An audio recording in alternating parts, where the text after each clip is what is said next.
Hello, it seems like we've got a lot of new faces on this channel, so thank you so much for subscribing. I'll make sure to post a lot more YouTube videos in the future, so make sure to click that subscribe button if you haven't already. I have outgrown my studio at home, so Lamb's studio is about to extend into a new one, which I will take you through the studio tour in just a moment. This studio space is mainly so I can offer Resin Art Workshops, which if you want some more information about, I'll pop some in the bio as well. Let's go have a look, shall we?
So I'm in my studio now and I'm about to flip the camera.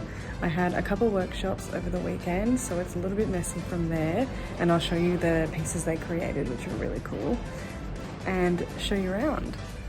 So basically when you walk in, you'll see this table, and I've got the primed boards. So this is what you resin on in the workshops. So they're 30cm MDF wood, handcrafted in Melbourne by a local.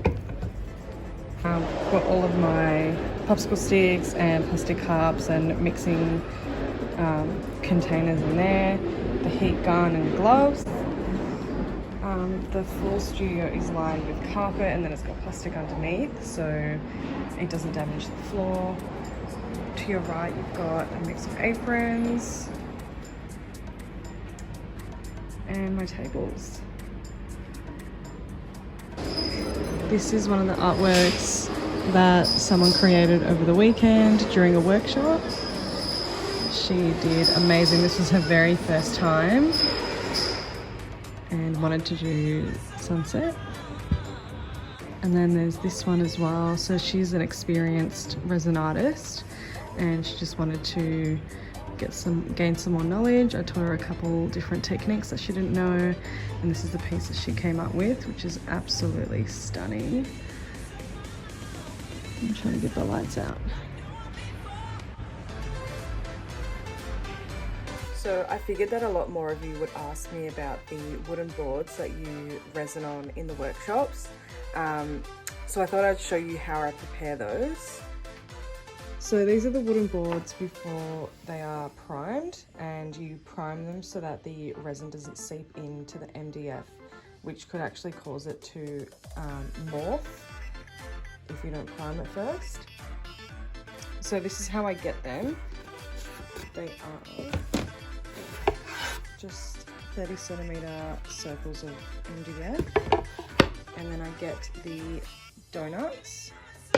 And basically what I do is I glue that together with some wood glue and use the clamps to keep it shut. And then once it's dry, it looks like this.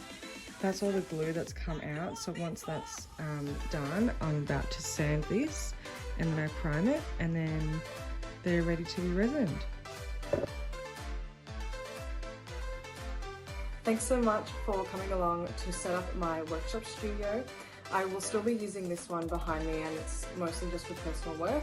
I'll put some more info about the workshops in the description below, and make sure to subscribe if you want to see some more videos.